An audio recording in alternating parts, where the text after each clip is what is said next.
The Chicago Bears have a new head coach, and it is former Detroit Lions offensive coordinator Ben Johnson.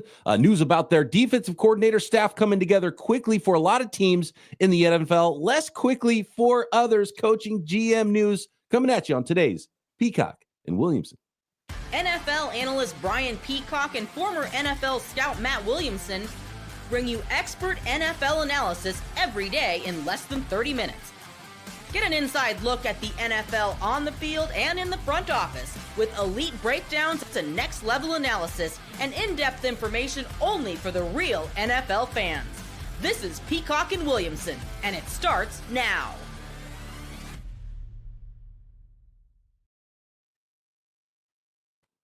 Welcome to the Peacock and Williamson NFL Show. Brian Peacock alongside Matt Williamson at BD Peacock at Williamson NFL. Thanks, everybody, for making us your first listen on the Lockdown Podcast Network, your team every day. Love and appreciate all the everydayers out there. Make sure you hit that thumbs up button if you're already subscribed. Let us know you stopped by, and we love to hear from you, too. So drop a comment or a question for this week's mailbag episode on YouTube or on Twitter, and we will get to those later on in the week, whether it's draft, playoffs, coach, GM related. We are here for it throughout the offseason every single day. And if you're new to the show, welcome. Subscribe on YouTube or wherever you are listening to this audio version of the podcast. And today's episode of Peacock and Williamson is brought to you by Game Time. Download the Game Time app, create an account, and use code LOCKEDONNFL for $20 off your first ticket purchase. Ben Johnson has been hired now that the Lions are out. This came together quickly, and Ben Johnson is the new head coach of the Chicago Bears. I have some thoughts on this. I have some thoughts on potentially how this affects the team build going forward, and something just struck me this morning like a bolt of lightning about the NFL draft now as it pertains to the Chicago Bears and this build with Ryan Poles and Ben Johnson. And if I'm not mistaken, a connection here that I did not put together before all of this, and there is always a connection, Matt. There's always a connection. Take it away. Give me all your thoughts, man. They were together at Boston College. Ryan Poles and Ben Johnson. Previous. I didn't know that. Okay. I had no idea either. And there's always a path. There's always a coaches and GMs, and that's why he was so comfortable here. You think about the Jaguars job he said no to. And we talk about the Jags finalists. Maybe not, when we talked about it, Jags keeping Trent Baalke was a decision because that changes a lot about which coaches they're going to be able to hire there.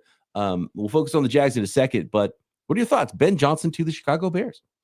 Let me run something by you. Would it give you any pause from Johnson's perspective to stay in division, especially a really difficult division? Or do you look at that as, I already know these guys and I'm not scared to play against the Lions. I know them like the back of my hand. And I had the game plan against the Bears defense, and it's pretty darn good. I don't have to do a lot to it. I mean, how would you look at that? There's two sides of that coin.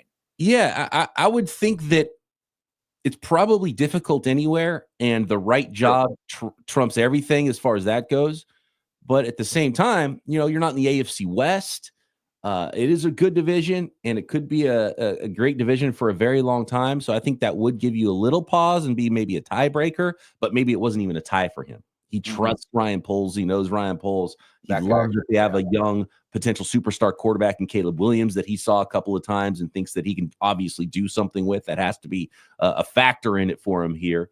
And so I think that those things are more important. And he probably looked at this job and thought, okay, well, look, I know the Lions are good, but I'm not afraid to play against them. In fact, we just lost in the playoffs to a young superstar quarterback. So I want to get me one of those young superstar quarterbacks to start my team build with. Yeah. And that's potentially what he has with the Chicago Bears. And he's probably thinking, I'm going to run this division. I'm not worried about being behind the Lions or the Packers and the Vikings in this division while I'm here. So probably some confidence from Ben Johnson there.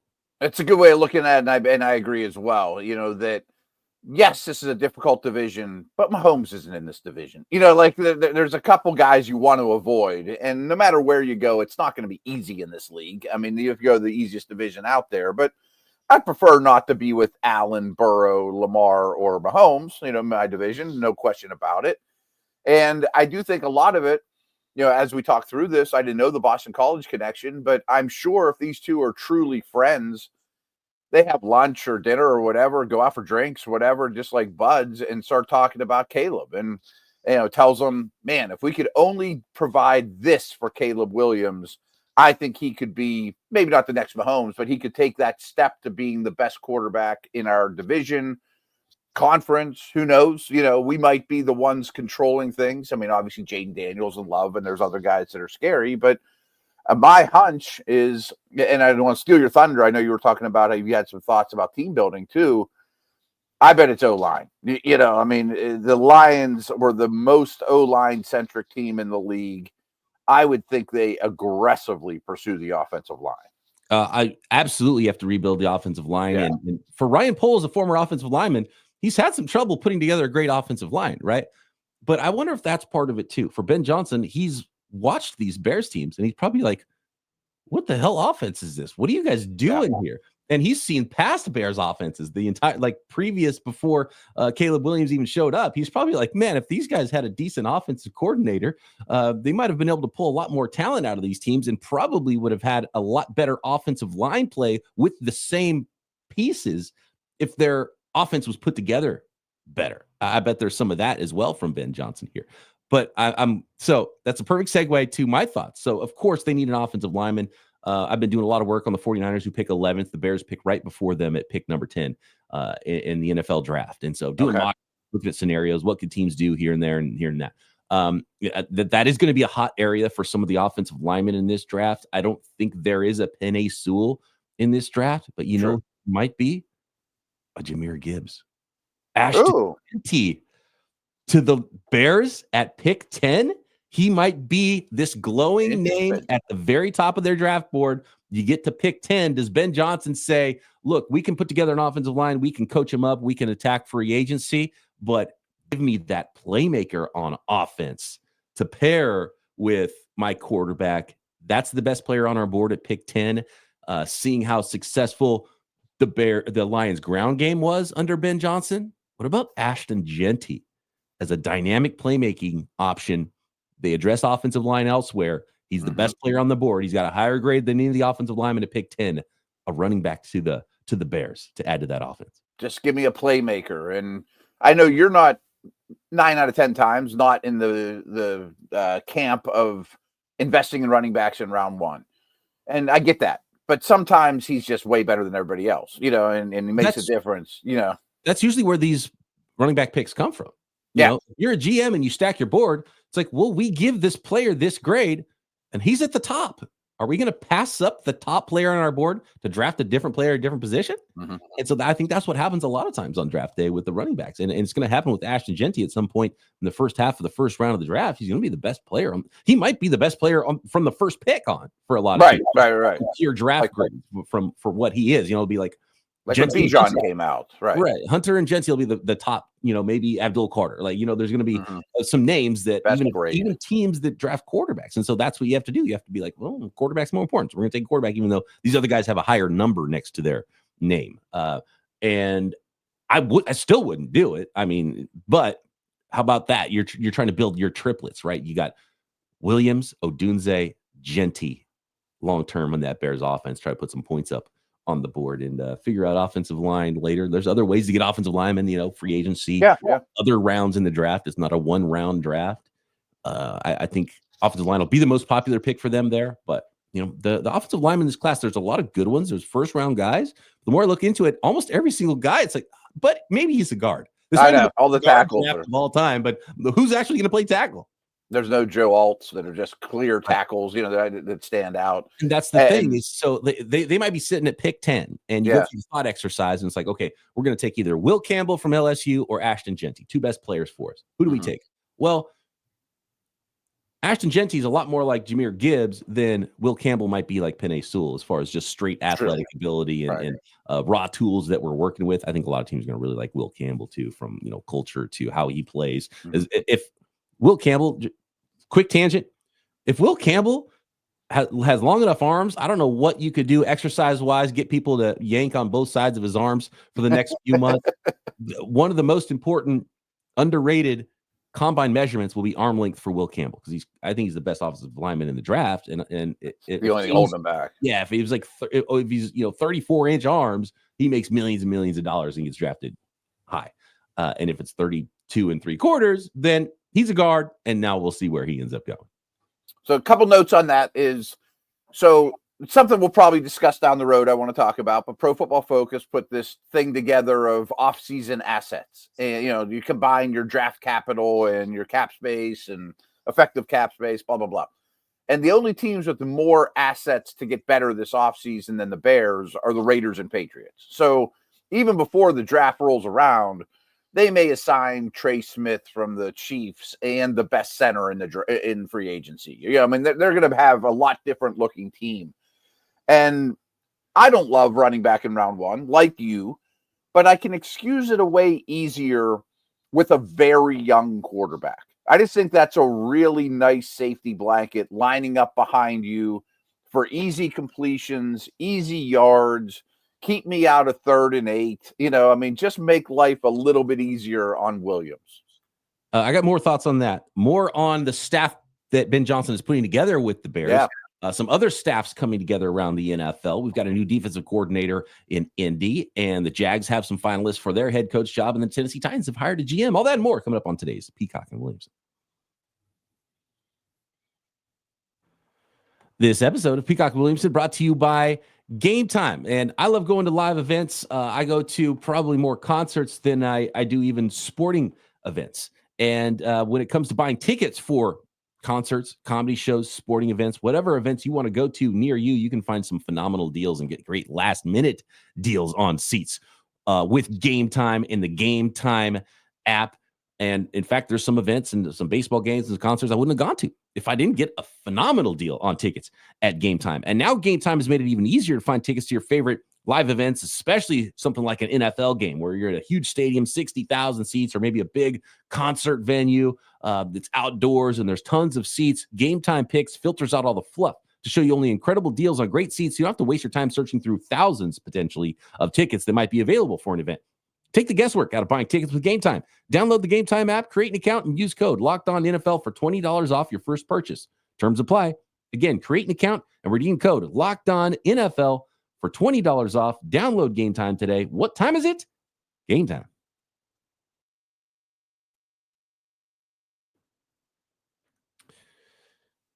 Just real quick, running back conversation. People get the running back thing twisted. And I think Jahmyr Gibbs was one of the really interesting conversations this year because, I was like, Jahmyr Gibbs, 12, I wouldn't have gone there. But he's been really good. The running back being good is not the argument to not take the running back. Running back are awesome, and they're phenomenal, and they're fun to watch.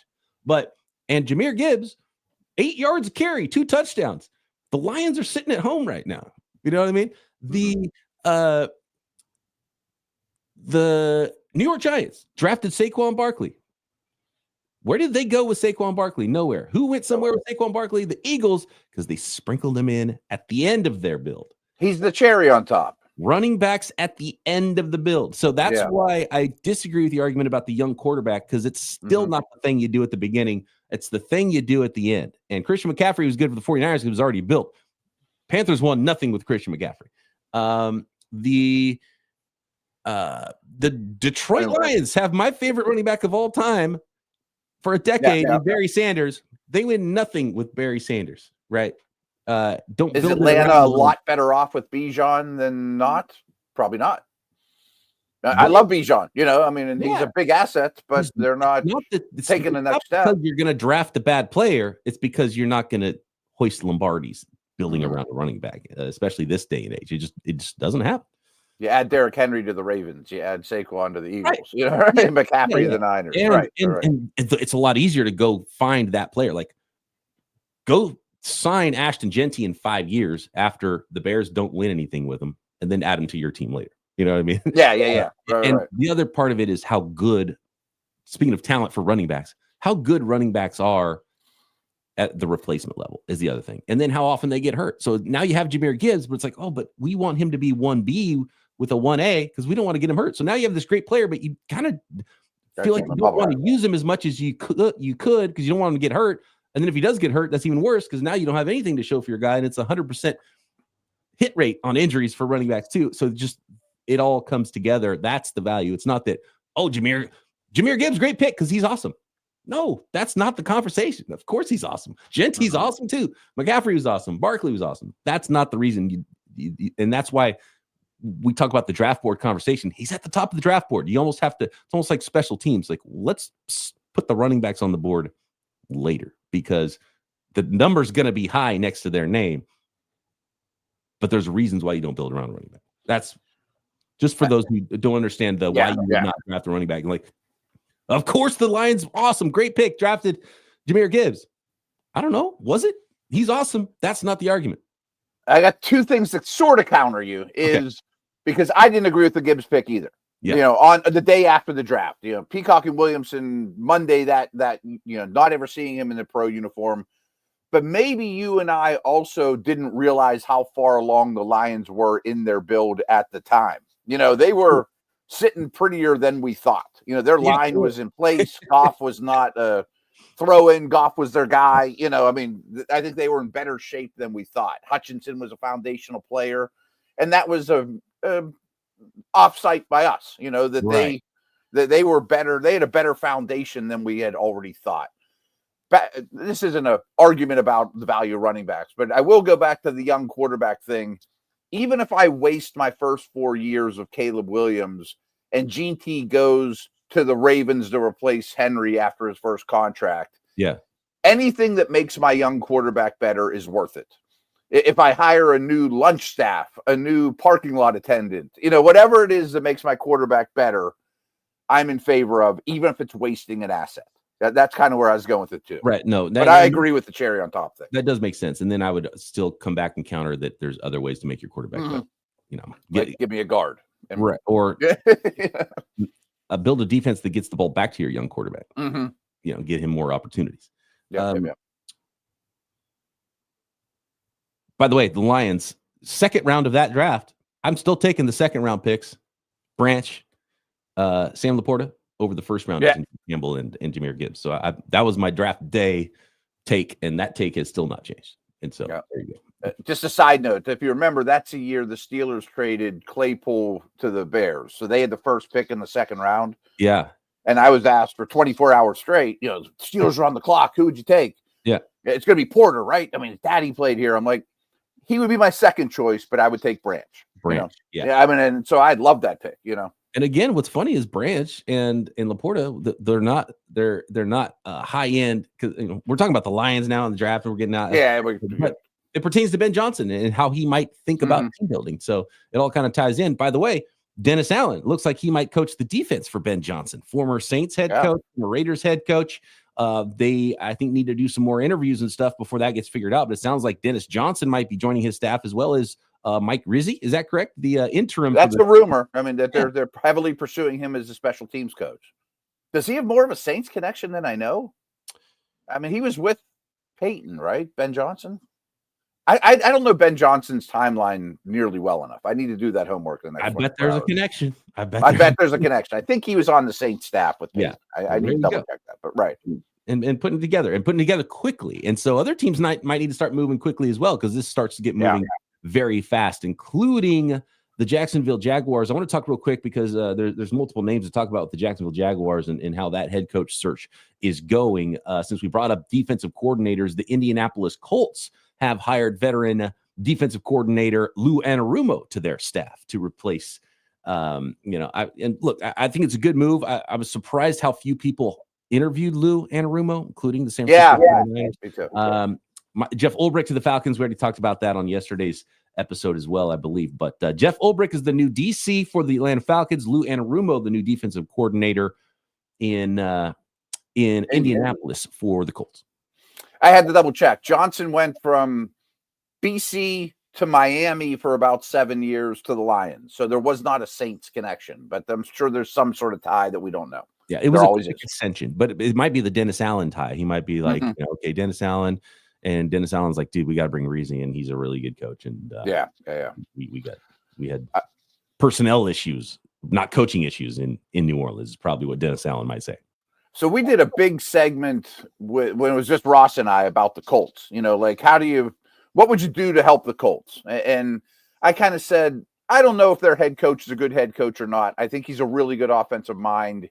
He might be a coordinator masquerading as a head coach, but because of Richardson, I think I would give him another year with the stipulation of you have to make a big move on defense. I know your defensive coordinator's like your best friend. I think they were like best men in each other's wedding, but we can't just run cover 3 Legion of Boom stuff over and over and over if you want to keep your job. And that's exactly what they did. They went and got a much different style, more aggressive defensive coordinator, and I totally condone it. And I basically said, I would go, I'd love to see them sign Justin Fields to compete with Richardson and then just dedicate the rest of the offseason to defense and get the new coordinator the stuff he needs, You do have to compete with your quarterback there because you're competing for jobs. They're on the clock right now with the Colts. This thing has to look right next year or the entire staff, GM included, Chris Ballard, Steichen. They'll be joining Gus Bradley on the unemployment line, I think, if this thing doesn't work out. So you had to try, and you're right. They weren't going to change offensive coaches. They've already got a plan going in that direction. See if a veteran defense coordinator, Lou Anaru, not some young kid, a veteran guy could come in, get it right for them very quickly on the defensive side of the ball, help them out, and they need to start winning some games, or else I think a lot of people are on their way out for the Indianapolis Colts next year. Yeah, give them one more year, but change the defense completely. I think that's the right move. We'll see if it works. More coaching news. Jacksonville Jaguars, they will not hire Ben Johnson, but they've got 3 names that are currently finalists coming in for second interviews in Jacksonville, and the Tennessee Titans have found their GM next.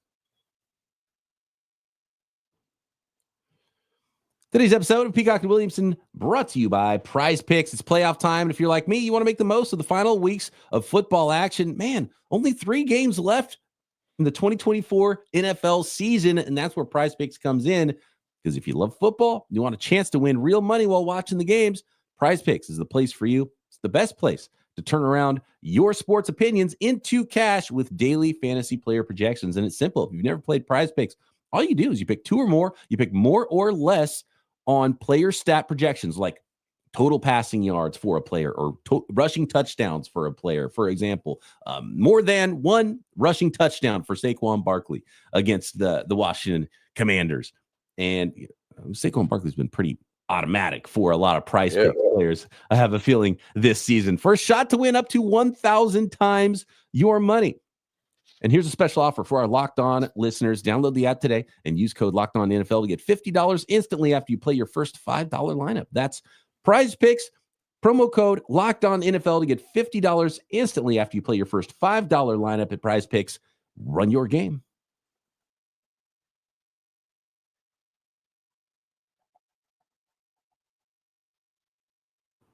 Okay, we got the Jacksonville Jaguars up next, and we do have a list of finalists. 3 head coaches. I don't know if they have any more planned second interviews, but it looks like the next head coach of the Jacksonville Jaguars could be one of these 3 men. There's 2 defensive coaches and 1 offensive coach. The offensive coach is, and thought to be the leading candidate from what I'm gathering here, is Liam Cohen. He's a Sean McVay disciple.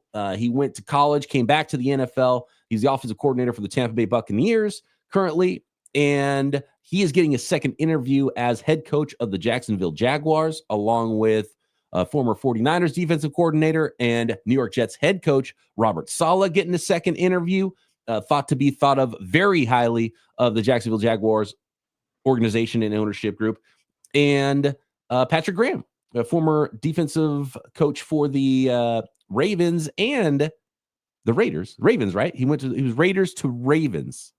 Or Ravens to Raiders is where Patrick Graham went, right? I think so. That rings a bell, yeah.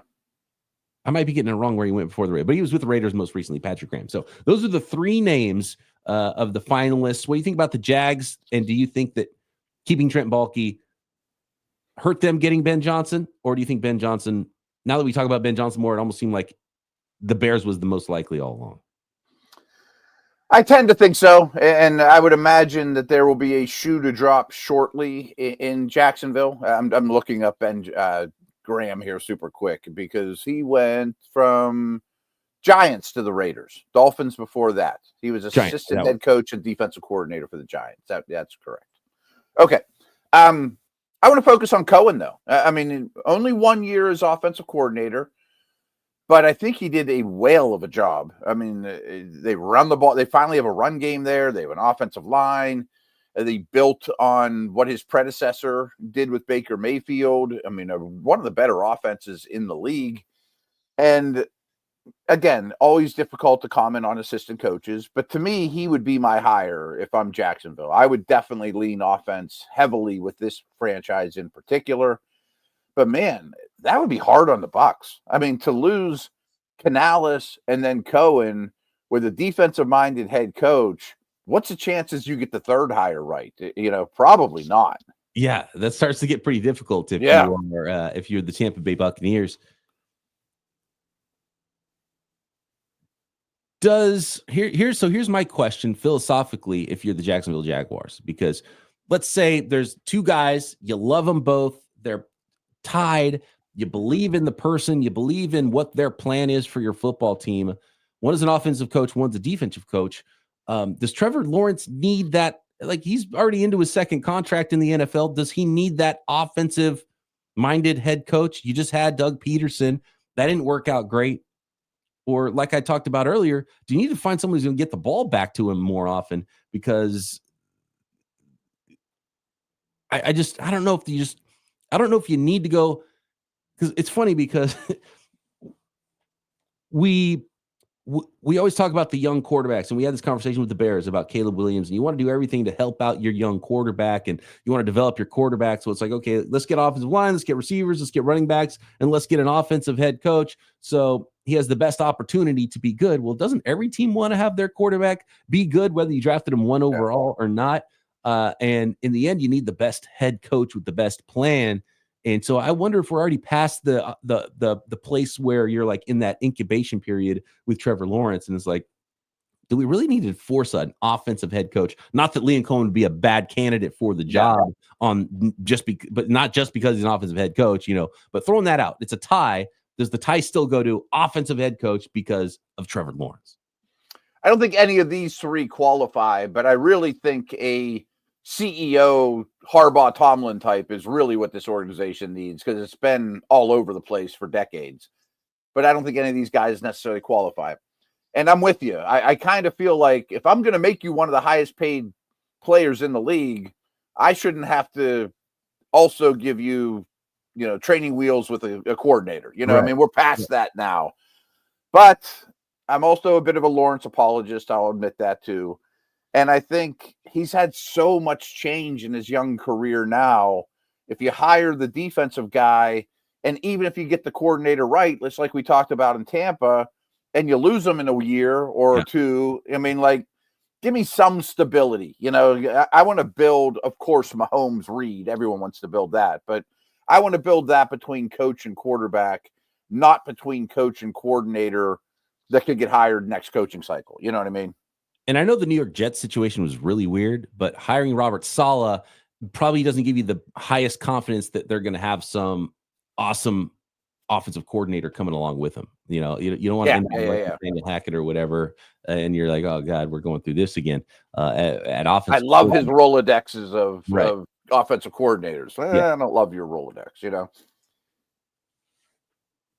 The a Rolodex is a thing that sits on desk that you spin and use phone numbers in it, people. For a lot of it's on paper. Like, what the hell's a Rolodex?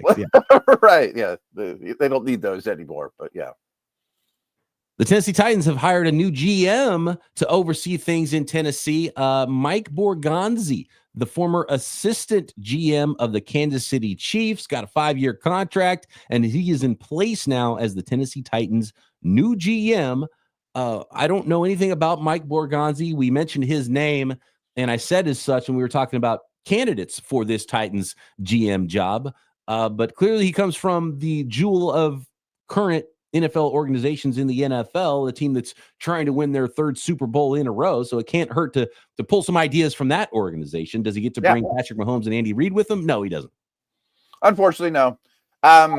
It's great. I mean, I know as much about him as you do. He's a former Chief. That part's great. That's better than being the Raiders assistant head coach or the Browns or whatever. So that's good. But I would just wonder, if I were the owner and I interviewed 5 GM candidates while I'm sitting there in Tennessee's shoes with the 1st overall pick, of course you're going to say, what's your plan? And if plan is, I'm going to take a quarterback no matter what, is that good or bad? Or do I want to go the other way and be like, well, I'm going to field offers. I don't really like these quarterbacks. I mean, tell me your quarterback plan, even if it's a year from now. I just wonder if I'm the owner, that might be my total tiebreaker of who I hire. Whoever lays out their best plan for my quarterback. I'm not going to compare Cam Ward to Patrick Mahomes, but I will say this.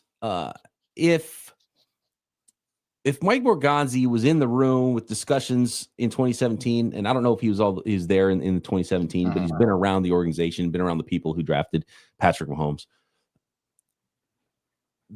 If you go back to the 2017 draft, the conversation about Patrick Mahomes was teams were like, unsure his style of play. We don't really know what to do with this guy. He's super talented.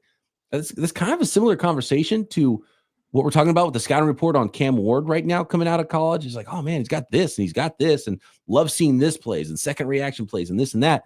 There's some similarities there in the scouting report, I will say. More so than Sanders. Yeah, for sure. Yeah. It's not so much that he's got all the ability that Patrick Mahomes had or anything, because Mahomes had insane ability and everyone knew it. It was like, oh, we don't know what to do with this guy. It's kind of similar to Lamar Jackson. It's like, awesome in college, phenomenally talented. We don't know what to do with this guy. And so teams passed on him. You have to have a certain amount of guts to draft a guy like that. Right. And I wonder if he might see some of that and be like, look, you have to see through this and know that you're drafting the most talented guy and put him in position to win, and the plan to help you to do that. So I wonder if there's maybe some connections there with Borgonzi and potentially a Cam Ward pick number 1 overall, and saying we're going to look through the weirdness, because that's not the final stages of what that quarterback is going to be in the NFL. We envision him becoming this. And you trade Levis like teams did with Pickett and Ritter, and get those guys out of the building, and you resign Rudolph, and you say, I know you're not Alex Smith, but you're going to pretend to be Alex Smith until this guy's ready. We're not rushing Ward back. We did that in Kansas City. And even if he wasn't in those draft meetings, all those files are there. I'm sure he went back and read Patrick Mahomes' college scouting reports. I mean, they've talked about it. He's heard every story, sitting there drinking beers with Andy Reid and all this stuff too. Like I've told the story around here, and we'll end it here. But I mean, my year with the Browns was Ben Roethlisberger's rookie year in my hometown. So I went back and read all the Browns scouting report on Rivers, Eli, and Ben. And, they liked Ben the best. If they were to take quarterback, Ben would have been a Brown, So I was looking at it through black and gold glasses still then, but I wanted to see what everyone thought about this young pup in my hometown, Ohio guy. Who did they take in that draft? The Browns. I assume they were drafting ahead of the Steelers. Winslow. Yeah. I mean, the massive U connections with Butch Davis, who hired me. They were going to take Sean Taylor or Winslow.